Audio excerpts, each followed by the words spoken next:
So hello everyone, welcome back to your channel. Well, आप इस series में 21 days का क्रैश कोर्स जो चल रहा है, इसमें डेफिनेटली अभी तक बहुत कुछ सीख रहे हैं। आपने स्टार्टिंग में जब समझा कि आपको इन्वेस्टमेंट फंडामेंटल एनालिसिस की बात करनी है और अगर आपको ट्रेड करना है तो आपको टेक्निकल एनालिसिस की बात करनी है। देखिए, स्टेप बाय स्टेप आप बहुत कुछ सीख रहे हैं, पर आज की जो ये वीडियो है हाईली इंपॉर्टेंट है। बिकॉज आज जो आप सीखने वाले हो, ये आपको कंपैरेटिवली इसमें रिस्क कम है और आपको कंसिस्टेंटली प्रॉफिट बना के देने वाली स्ट्रैटेजी आज हम डिस्कस करने वाले हैं। अब मैंने क्यों बोला कि रिस्क कम है? देखिए, स्विंग ट्रेडिंग क्या होती है? स्विंग ट्रेडिंग का मतलब होता है कि हम सबसे पहले तो स्टॉक्स में इन्वेस्ट करते हैं। इन्वेस्ट क्यों करते हैं? यहां पर हम बाय करते हैं। आगे जब आप समझोगे, हम इंट्राडे की हम बात कर रहे थे, हम ऑप्शंस की बात करते हैं, हम फ्यूचर्स की बात करते हैं, तो वहां पर आप बाय एंड सेल दोनों कर सकते हो। पर स्विंग ट्रेडिंग में हम सिर्फ खरीदते हैं, वो भी हम स्टॉक्स खरीदते हैं।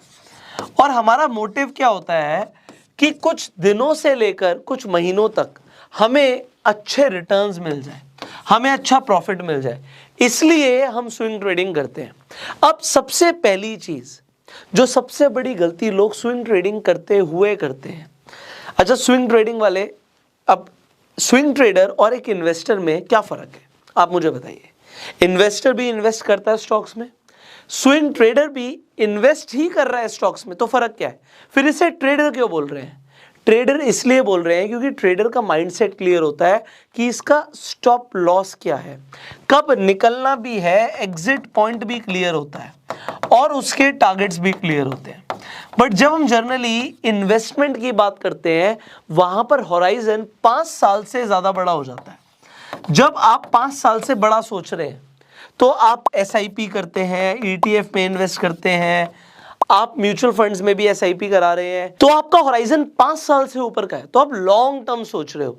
अब यहां पर आपको यह फर्क नहीं पड़ेगा कि बीच में अगर मार्केट गिर जाती है या बहुत ज्यादा बढ़ जाती है तो आप बेचने का नहीं सोचोगे, प्रॉफिट बुकिंग का नहीं सोचोगे। बट अब ट्रेडर को भाई प्रॉफिट चाहिए, उसको अपना लॉस भी मिनिमाइज करना है। तो जब आप ट्रेडिंग की बात कर रहे हो, स्विंग ट्रेडिंग, जैसे मैंने बोला, कुछ दिनों से लेकर कुछ महीनों तक हो सकती है, साल में भी जा सकती है, लोग कैरी कर सकते हैं अपनी पोजीशन को। पर यहां पे स्टार्टिंग में मैंने बताया आपको कि लॉस के चांसेस कम होते हैं, क्योंकि अगर आप, अब यहां पर लॉस के चांसेस क्यों कम होते हैं इसके ऊपर जस्ट मैं अभी बात करने वाला हूं। पर जब हम इंट्राडे की बात करते हैं, हम फ्यूचर्स एंड ऑप्शंस की बात करते हैं, तो वहां पर आपके पास इंट्राडे में एक दिन में खरीदना है, एक दिन में बेचना है। अगर हम बात कर रहे हैं फ्यूचर्स की, ऑप्शंस की, आपकी एक्सपायरी होती है, तो एक एक्सपायरी पर जाके आपका प्रॉफिट होगा या लॉस होगा, उसे रियलाइज करना पड़ेगा। बट यहां पर अगर आपको लग रहा है कि कुछ शॉर्ट टर्म के लिए आपका स्टॉक का प्राइस नीचे भी जा रहा है, तो आप चाहो तो उसे ना बेचो, एंड जब प्रॉफिट आएगा आप तब बेचोगे, तो इसमें पहली बात तो लॉस के चांसेस कम होते हैं।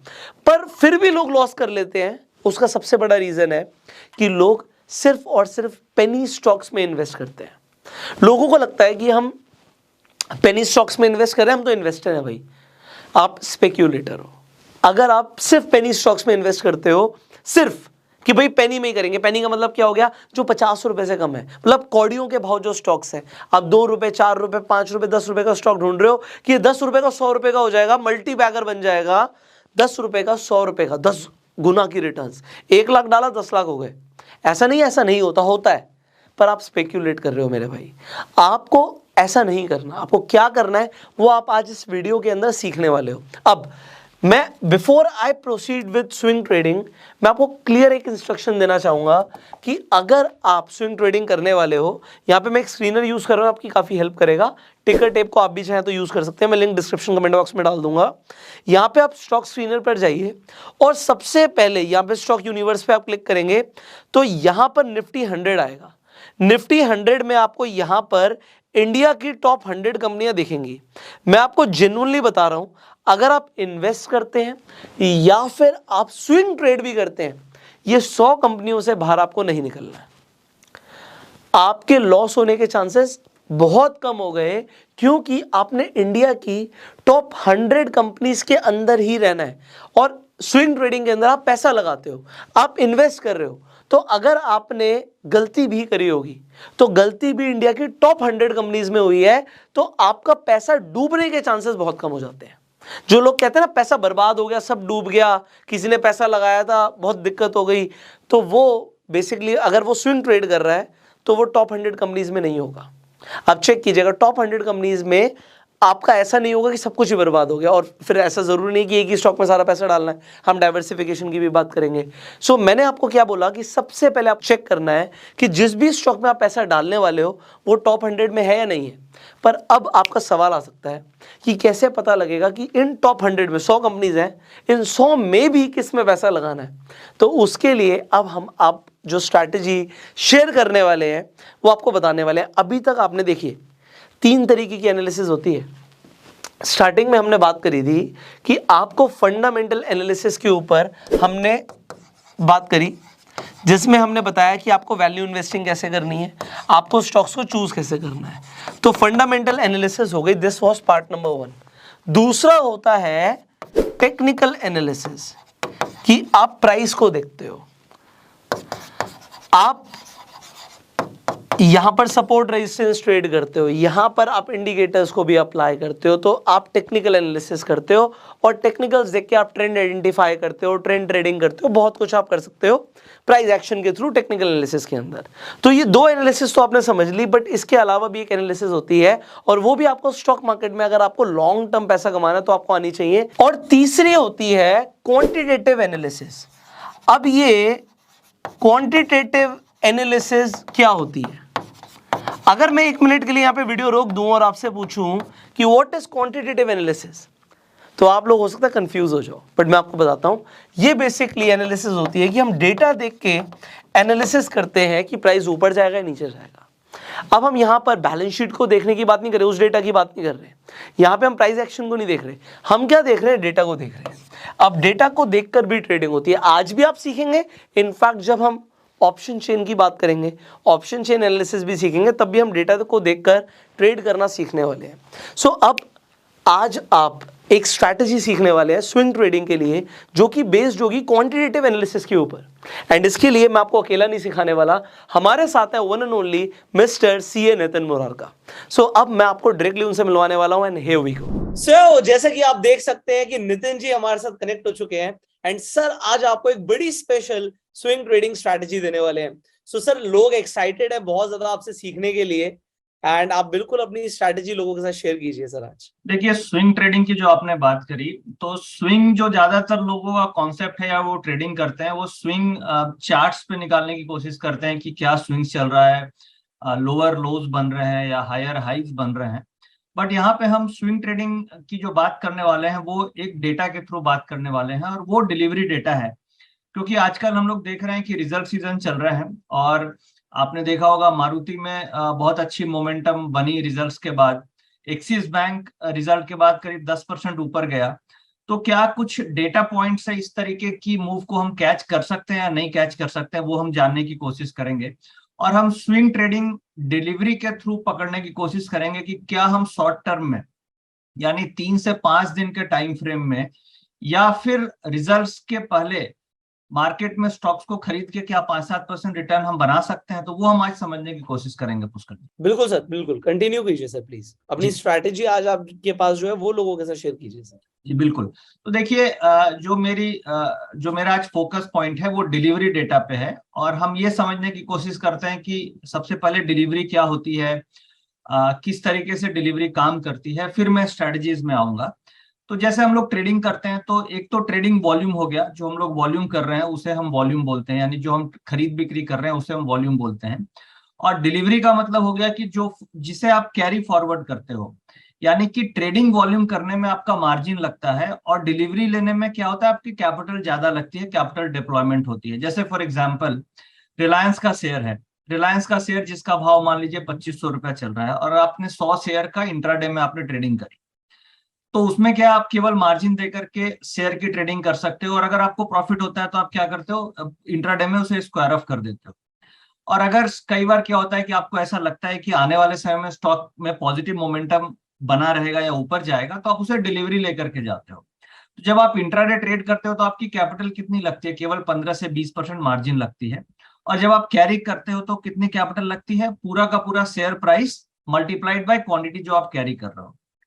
इसका मतलब ये हुआ कि कैरी फॉरवर्ड में, यानी डिलीवरी जब हम कैरी करेंगे तो हमारा कैपिटल का डिप्लॉयमेंट है, और जब हम इंट्राडे ट्रेड कर रहे हैं तो हमारा केवल मार्जिन लग रहा है। तो ये हो गया पॉइंट नंबर 1।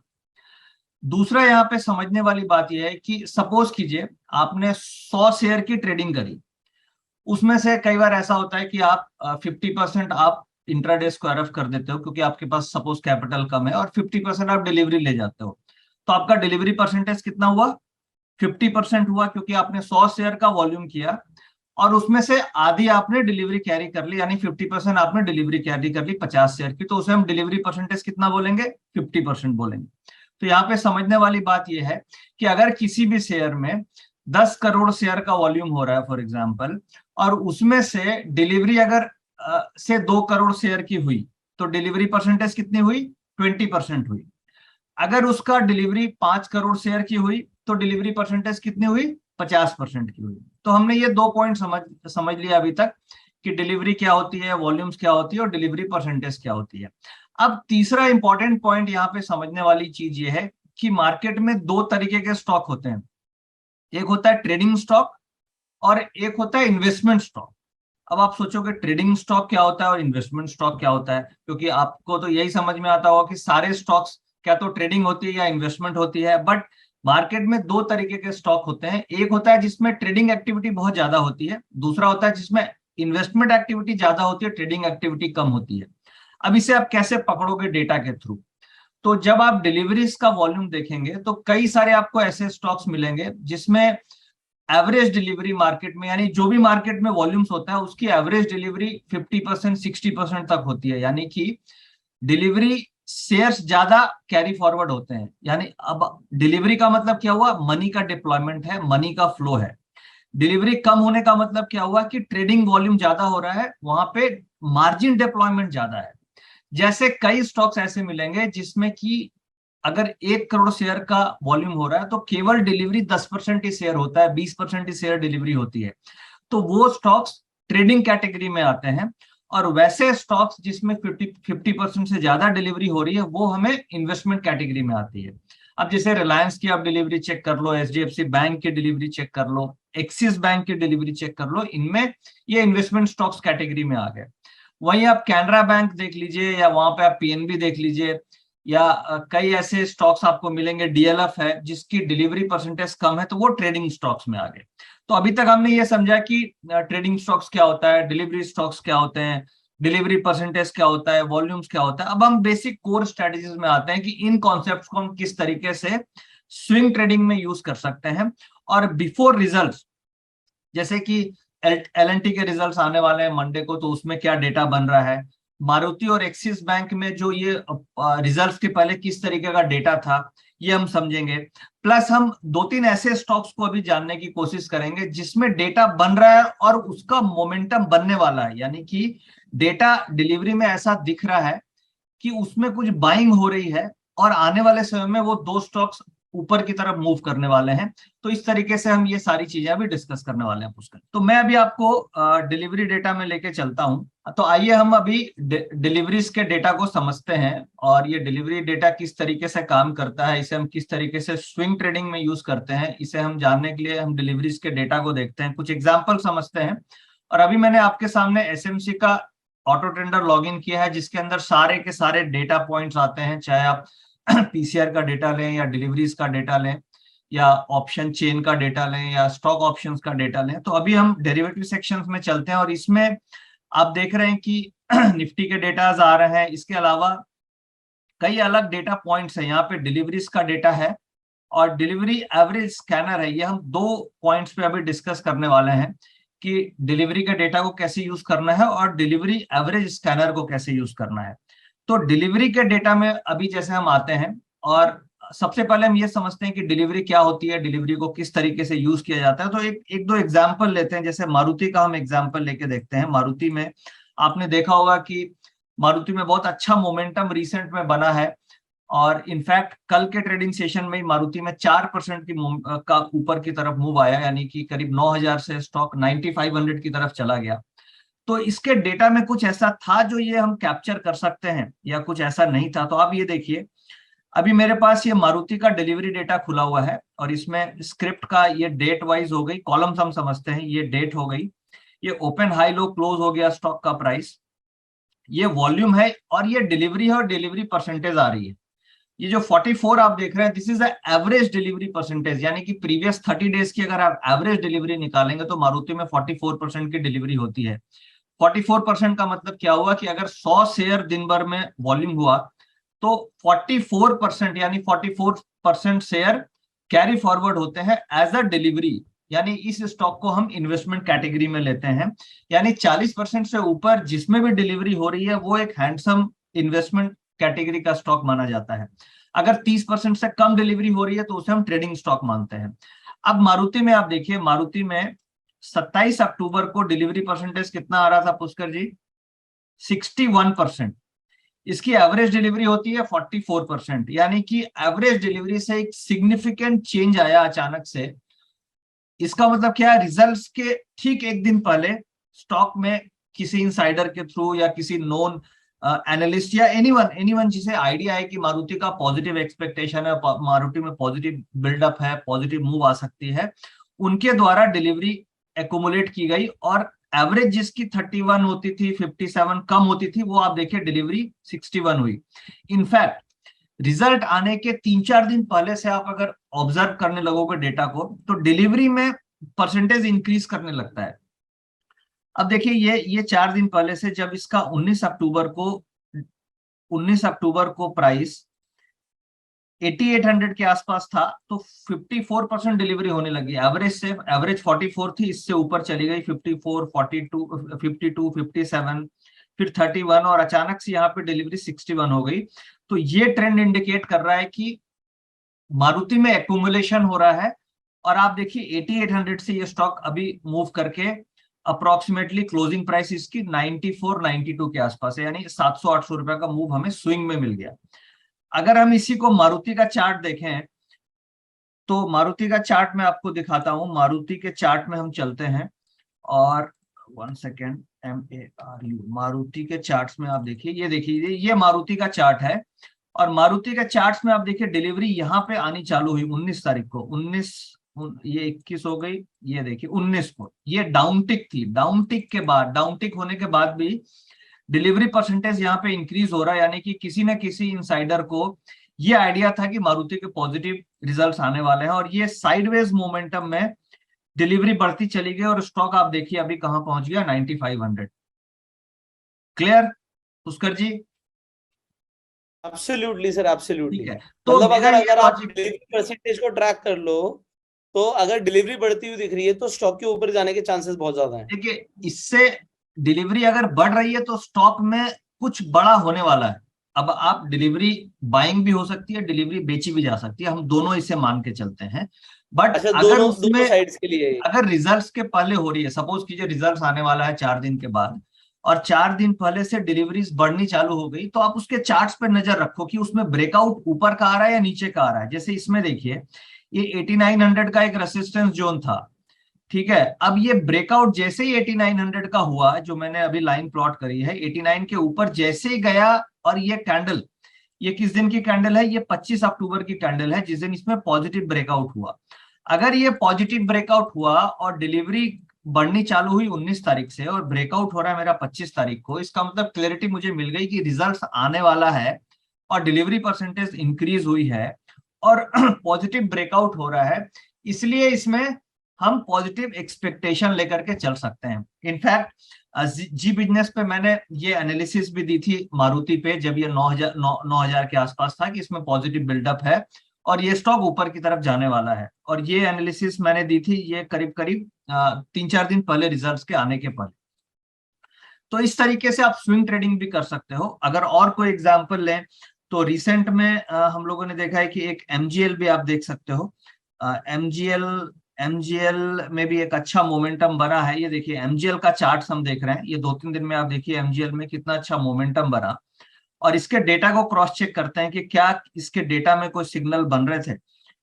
तो मैं आपको डेटा में लेके चलता हूं। अब देखिए मारुति के बाद हम MGL का डेटा देखते हैं। MGL का डेटा, अब देखिए MGL में एवरेज डिलीवरी कितनी होती है? 32%, यानी 100 में से केवल 32% शेयर ही इसकी एवरेज डिलीवरी होती है। इसे हम ट्रेडिंग स्टॉक मानते हैं, ना कि investment stock as of now मानेंगे। करंट सिचुएशन में ये ट्रेडिंग स्टॉक है क्योंकि इसकी डिलीवरी 40% से नीचे चल रही है। अब इसमें जब अचानक से ट्रेडिंग स्टॉक में कुछ इन्वेस्टमेंट एक्टिविटी हो जाए तो इसका मतलब कुछ उसमें डिफरेंट चीज होने वाली है। अब आप ये देखिए 24 अक्टूबर को ट्रेडिंग स्टॉक में कुछ इन्वेस्टमेंट एक्टिविटी हो गई और 53% डिलीवरी उठ गई, करेक्ट।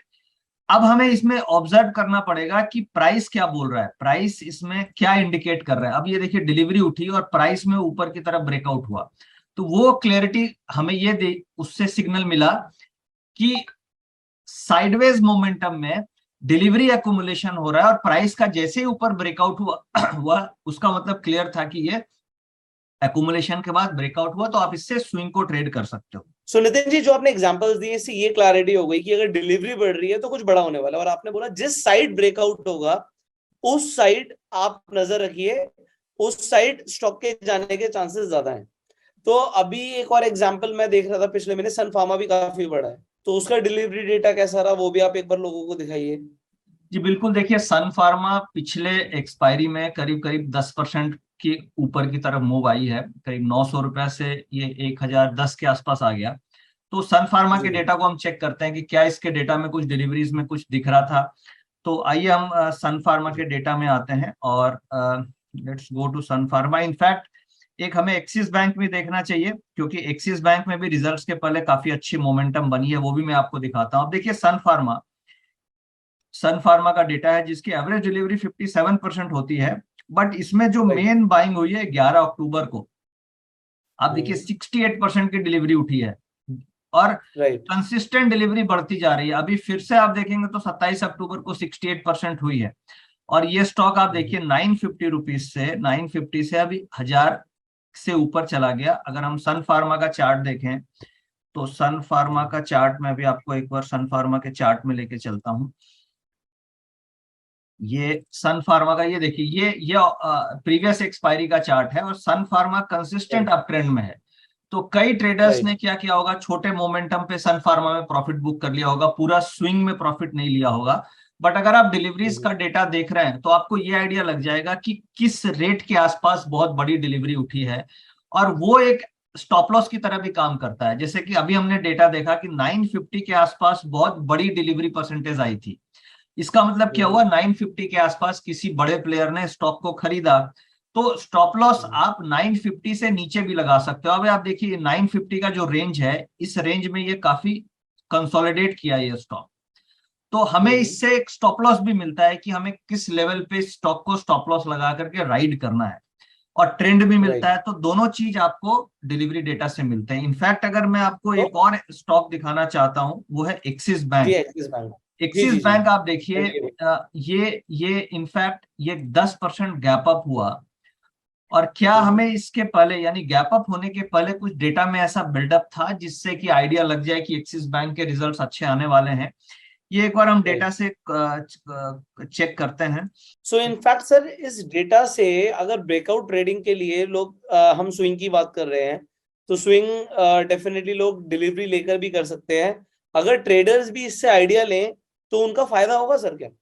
देखिए बिल्कुल, ये ऐसा मॉडल है जो आपको 3 से 5 दिन के ट्रेड में बहुत अच्छा प्रॉफिट देती है, क्योंकि बेसिकली जो कंसोलिडेशन स्टॉक्स में होती है ना, कई स्टॉक्स में साइडवेज जब मोमेंटम होती है तो साइडवेज में एक्यूमुलेट होते हैं स्टॉक्स और उसमें डिलीवरी को बाइंग की जाती है, और उसका जो ब्रेकआउट होता है वो ब्रेकआउट कितना सस्टेन करेगा या कितना ऊपर तक जाएगा, वो आप डिलीवरी के डेटा को देख के उस मूव का फायदा उठा सकते हो। और जो ट्रेडर्स हैं, जो ऑप्शन ट्रेडर हैं, जैसे कई बार ये होता है कि ऑप्शंस में क्या होता है, स्टॉक ऑप्शंस में अगर आपने सही डिलीवरी डेटा को देख के स्टॉक की मूव पकड़ ली तो आपका जो स्टॉक ऑप्शंस है वो 3 से 5 दिन में डबल से भी ज्यादा हो सकता है। और उसके लिए सबसे बेस्ट डेटा है डिलीवरी का डेटा, क्योंकि इससे आपको राइट स्टॉप लॉस भी मिलता है और आपको एक हिम्मत भी मिलती है कि आप स्टॉक को राइड कर पाते हो, क्योंकि आपको पता है कि नहीं इस लेवल पे डिलीवरी में बाइंग हुई है, और वो जो ब्रेकआउट है उसे आप वैलिड मानते हो डेटा को देख करके। सर ये तो मुझे समझ आ रहा है, ये तो चलो हम डेटा देख के अब तो जो हो गया हम उसके ऊपर बात कर रहे हैं। अब बहुत सारे लोग होंगे जो आज इस वीडियो को देख रहे होंगे और वो जानना चाह रहे होंगे सर अब आगे क्या होगा, कौन से स्टॉक्स में नितिन जी की एनालिसिस है जो बढ़ने वाला है, तो उनके ऊपर भी आप लोगों को गाइड कीजिए। राइट। इसी आपकी स्ट्रैटेजी से, ये जो आपका स्विंग ट्रेडिंग का ये मेथड है कि 4-5 दिन में एक बड़ा मोमेंटम कैच करो, तो वो 4-5 दिन में जो बड़ा मोमेंटम कैच होना है, अब आने वाले आपको क्या दिख रहा है, कौन से स्टॉक्स में आ सकता है? देखिए, अभी तो हमने ये बात करी कि रिजल्ट्स के पहले ये स्टॉक्स थे जो ऑलरेडी मूव कर चुके हैं। अब हम दो ऐसे स्टॉक्स फिल्टर करते हैं जिसमें मोमेंटम आने के चांसेस हैं इसी डेटा के बेसिस पे। और उस दो स्टॉक में जाने के पहले मैं फटाक से आपको एक्सिस बैंक दिखा देता हूँ। एक्सिस बैंक में ये देखिए 750 के आसपास से बाइंग होनी चालू हो गई थी, और अभी देखिए ये 750 से स्टॉक करीब 900 के आसपास आ गया। यहाँ पे देखिए 69% के आसपास डिलीवरी थी। प्लस इस मॉडल में सबसे इंपॉर्टेंट चीज है डिलीवरी एवरेज स्कैनर। ये स्कैनर हम लोगों ने बिल्ड कर रखा है। सपोज मैं यहाँ पे 70% का फिल्टर डालूं और इसको क्लिक करूं, तो आपको 29 तारीख को यानी प्रीवियस 28 तारीख को यानी कल के ट्रेडिंग सेशन में जिन स्टॉक्स में भी 70% से ज्यादा डिलीवरी हुई है वो हमारे पास फिल्टर होके आ जाते हैं। जैसे ये देखिए एचडीएफसी एएमसी, आईटीसी और टीसीएस, ये 4 स्टॉक्स फिल्टर होके आ गए जिसमें डिलीवरी 70% से ज्यादा हुई है और जिसकी एवरेज डिलीवरी ये होती है। अब इसमें देखने वाली स्टॉक कौन सी सबसे इंपॉर्टेंट है? आईटीसी है, क्योंकि जिसकी एवरेज होती थी 56, हुई है 72, यानी एवरेज से बहुत ज्यादा ऊपर है। यानी आईटीसी का हमें ध्यान रखना है कि इसमें कोई अगर ऊपर की तरफ मोमेंटम आता है या ब्रेकआउट होता है तो वो वैलिड ब्रेकआउट होगा। चार्ट खोलिए सर, आईटीसी का ही चार्ट हाँ, खोलिए। अब यहाँ पे हाँ, सवाल भी आएगा और मैं आपसे ये भी जानना चाहूंगा कि इसकी एनालिसिस के बाद आप स्टॉप लॉस भी क्या देंगे लोगों को अगर वो बिल्कुल। एंट्री करते हैं? अब देखिए इसमें क्या है, लो, इस दिन का लो और हाई बड़ा इंपॉर्टेंट है। 348 और 345 का लो है, 348 का हाई है। अगर ये हाई ब्रेक करेगा तो हमारा एजम्पशन होता है कि डिलीवरी में बाइंग हुई है, क्योंकि जो भी ट्रेडिंग हुई होगी ये 72% डिलीवरी ये इसी हाई लो के बीच में हुई होगी। करेक्ट। अगर ये हाई ब्रेक कर रहा है तो ये डिलीवरी बायर है, और लो ब्रेक कर रहा है तो डिलीवरी सेलर है। करेक्ट। तो हम ये हाई लो को नोट करके रखेंगे। अगर ये 349 के ऊपर क्लोजिंग होता है तो डिलीवरी ब्रेकआउट, और 345 के नीचे क्लोज होता है तो शॉर्ट टर्म एक प्रॉफिट बुकिंग आ सकती है। अब हम आईटीसी के चार्ट में चलते हैं। अब ये देखिए आईटीसी अभी क्या है, बिल्कुल हम देख रहे हैं कि ये साइडवेज चल रहा है। 344 का यहाँ पे हम देख रहे हैं एक सपोर्ट लेवल दिख रहा है हमें, और ये एक रेसिस्टेंस दिख रहा है 350 का। यानी इस रेंज में दो ही चीज होंगे, क्या तो एकुमुलेशन होगा या डिस्ट्रीब्यूशन होगा। स्टॉक में दो चीज होता है, एकुमुलेशन एंड डिस्ट्रीब्यूशन। तो यहाँ पे डिलीवरीज बढ़ रही है। ये देखिए स्टॉक में प्राइस बिल्कुल फ्लैट चल रहा है और डिलीवरी बढ़ रही है, यानी कि या तो एकुमुलेट हो रहा होगा या डिस्ट्रीब्यूट हो रहा होगा। अब जैसे ये 350 ब्रेक करेगा तो मेरा क्या होगा, ये उस समय हम इंटर करेंगे कॉल ऑप्शन में। 350 के ऊपर आप कॉल ऑप्शन ले, आपका स्टॉप लॉस क्या आ जाएगा, 345 का स्टॉप लॉस आ जाएगा, क्योंकि डिलीवरी परसेंटेज सबसे ज्यादा हुआ है 28 को, और इसका लो कितना है 345। तो ये आपका स्टॉप लॉस हो गया, और फिर आपको ऊपर टारगेट कम से कम 360 तक के बन सकते हैं। करेक्ट, ठीक है। Right sir, absolutely. अब आपका एक और क्वेश्चन, और अगर ये नीचे की तरफ जाता है, और अगर ये नीचे की तरफ जाता है तो अगर ये इसने ब्रेक कर दिया 345, तो फिर हम ये एज्यूम करेंगे कि यहाँ पे एक शॉर्ट टर्म डिलीवरी बिकी है, और ये वापस नेक्स्ट सपोर्ट लेवल 340 की तरफ आ सकता है। तो हमारा ट्रेड एंट्री तभी होगा जब इस कैंडल का ऊपर का ब्रेकआउट हो, यानी कि हम डिलीवरी से स्टॉक को फिल्टर करके रखेंगे और उसमें सपोर्ट रेजिस्टेंस ड्रॉ करके रखेंगे, और जैसे ही ऊपर का ब्रेकआउट होगा तब हम उसमें एंट्री करेंगे। जैसे फॉर एग्जांपल हमने मारुति को देखा, मारुति में डिलीवरी हो रही थी इस लेवल पे, बट ये कैंडल का ब्रेकआउट नहीं था। तो राइट टाइमिंग में एंट्री करने के लिए हमें ये ब्रेकआउट को ड्रॉ करना होगा। जैसे ये ब्रेकआउट होगा तब हमें एंट्री करना है। राइट। तो सर इससे मुझे ये पता लग रहा है कि एक आपके जो ऑटो ट्रेडर सॉफ्टवेयर था, एक बार सॉफ्टवेयर पर आइए।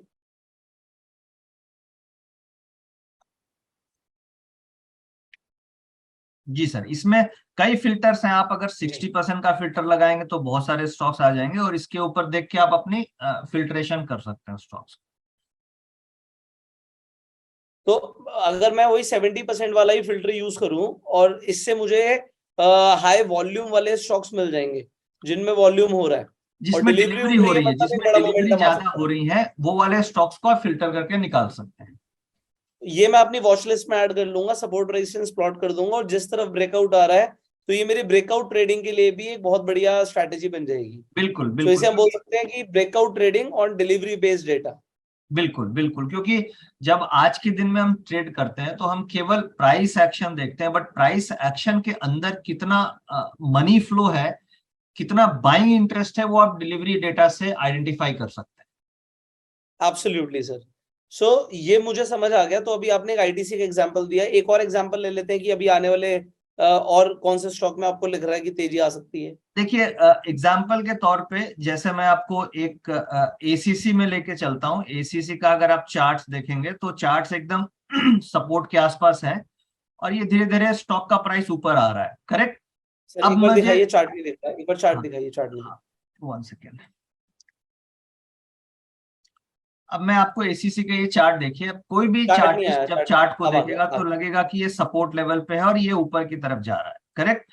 अब हम इसे डेटा से वेरीफाई करते हैं कि ये जो एसीसी का चार्ट है, ये जो कैंडल्स बन रही है, ग्रीन कैंडल्स ऊपर जा रहा है, क्या ये ऊपर वाकई में जाएगा या फिजल आउट हो जाएगी। तो इसे हम जब डेटा में जाएंगे तो आइए हम डिलीवरी के डेटा में चलते हैं, और डिलीवरी के डेटा से इसे हम क्रॉस वेरीफाई करते हैं। राइट।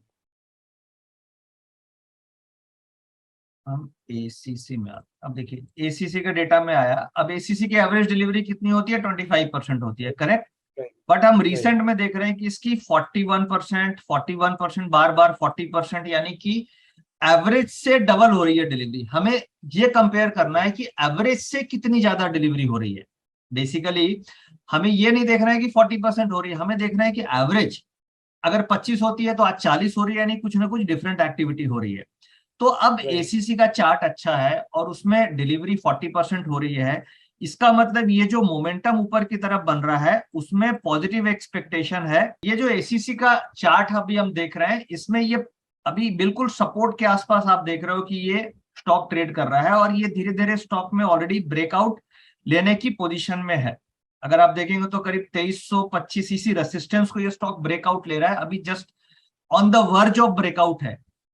तो जी। डिलीवरी को डेटा को देख के हम एसीसी में हमें बाय ट्रेड बनाना चाहिए इस लेवल पे। स्टॉप लॉस आपका क्या बन जाएगा, ये स्टॉप लॉस बन जाएंगे 2260 के आसपास का स्टॉप लॉस बन जाएगा, और जी। स्विंग के ख्याल से ये कम से कम 2400 की तरफ ये स्टॉक मूव करना चाहिए। और इस स्टॉक में अभी एक्यूमुलेशन हो रही है। एक और स्टॉक मैं आपके लिए लेके आया हूं, वो है गेल। गेल में भी सिमिलर काइंड ऑफ डेटा मुझे दिख रहा है। अब देखिए गेल, गेल में ये ब्रेकआउट हुआ है, जी। करेक्ट। पुष्कर जी गेल में दिख रहा है कि ये ब्रेकआउट हो रहा है, जी स्टॉक धीरे बिल्कुल धीरे क्लियर, ऊपर की तरफ मूव कर रहा है। अब जी इसे जी हम क्लियर। डिलीवरी के डेटा में चल के देखते हैं कि डिलीवरी के डेटा में क्या कुछ गेल में हो रहा है, तो हमें कॉन्फिडेंस आएगा कि नहीं गेल को हमें होल्ड करना चाहिए, करेक्ट। अब देखिए जी। गेल में 70% डिलीवरी उठी है, कितने के भाव पे, 87 के भाव पे। अभी ये 90 रुपया ही हुआ है, यानी बहुत ज्यादा मतलब मोमेंटम नहीं बना है। 55% डिलीवरी होती है, 70% डिलीवरी कहाँ पे हुई, 24 अक्टूबर को डिलीवरी हुई है, करेक्ट। राइट। राइट। अब जब 24 अक्टूबर को डिलीवरी हुई है, तो अब मैं 24 अक्टूबर से इसको ट्रैक कर रहा हूं। 24 अक्टूबर से देखिए जैसे ये डिलीवरी हुई, 1 सेकेंड, अब हम इसको ग्राफ में आते हैं। 24 अक्टूबर कौन सा दिन था, ये देखिए 24 अक्टूबर है आपका 25, ये देखिए ये डेट है 24 अक्टूबर। इसका जैसे हाई राइट। ब्रेक किया 87 88 का, इसका मतलब मुझे समझ में आ गया ये डिलीवरी बाइंग है, करेक्ट। जी। और जैसे ये जी। 88 के ऊपर बंद होता आप क्या करते, इसकी कॉल ऑप्शन खरीदते नहीं खरीदते, राइट। Absolutely sir. ठीक है। और 88 के उसमें आप ऊपर इसको ये पुट भी 90 सेल के कर सकते थे। आसपास है, और इसके टारगेट कम से कम 94 तक के बनते हैं। तो ये दो stock on the basis of delivery data ऐसा लग रहा है कि एसीसी और गेल ये दोनों में एक पॉजिटिव मोमेंटम, कम से कम 5 से 7% का ऊपर का मोमेंटम काफी शॉर्ट टर्म में मिल सकता क्या बात है सर। सो आई होप आज यूजर्स ने काफी हद तक इस स्विंग ट्रेडिंग के कंसेप्ट को समझ लिया होगा कि डिलीवरी बेस्ड डेटा को देखकर वो स्विंग ट्रेड कर सकते हैं, इनफैक्ट अपनी ट्रेडिंग की एक्यूरेसी भी बढ़ा सकते हैं। तो अभी हमने वॉल्यूम को डिस्कस किया था, और ये स्विंग ट्रेडिंग साथ में जो कंबाइन हो जाएगा डेटा के साथ, आई थिंक लोगों को काफी पावरफुल इंफॉर्मेशन मिल रही है जो कि वो यूज कर सकते हैं। इनफैक्ट आप लोगों को मैं बताना चाहूंगा जो sir auto trader software use कर रहे थे डिलीवरी डेटा को देखने के लिए, ये चाहे तो आप भी यूज कर सकते हैं। ये एक पेड सॉफ्टवेयर है एसएमसी की तरफ से। अगर आप इस सॉफ्टवेयर को लेना चाहेंगे तो लिंक आपका डिस्क्रिप्शन और कमेंट बॉक्स में आपको मिल जाएगा। आप चाहे तो ऑटो ट्रेडर सॉफ्टवेयर को खुद भी यूज कर सकते हैं। So thank you so very much Nitin ji अपना टाइम देने के लिए, एंड होप आज लोगों को काफी ज्यादा वैल्यू मिली होगी। एंड इसी तरीके से आपके साथ दोबारा से टाइम लेते रहेंगे। है। थैंक यू पुष्कर जी, और मुझे उम्मीद है कि व्यूअर्स को बहुत ही एक यूनिक कॉन्सेप्ट आज सीखने को मिलेगा, और ये काफी पावरफुल कॉन्सेप्ट है डिलीवरी का डेटा। और अगर इसे आप अपनी चार्ट्स के साथ इंप्लीमेंट करेंगे तो आपकी एक्यूरेसी लेवल काफी हद तक इंप्रूव हो सकती है, बढ़ सकती है। Thank you so very much sir, thank you. Thank you. Thank you. So I hope आपको आज इस वीडियो से काफी सारी चीजें सीखने को मिली होंगी। फाइनली आपको ये वीडियो कैसी लगी कमेंट करके जरूर बताइएगा। अगर आपके कुछ सवाल हैं तो आप वो भी कमेंट सेक्शन में पूछ सकते हैं, और इस वीडियो को शेयर करना मत भूलिएगा। सो शेयर दिस वीडियो, अपना प्यार देने के लिए लाइक कर सकते हैं, एंड अगर अभी तक सब्सक्राइब नहीं किया सब्सक्राइब कीजिए, बेल आइकन पर क्लिक कीजिए। I will see you in the next video. Till that time, you go self made.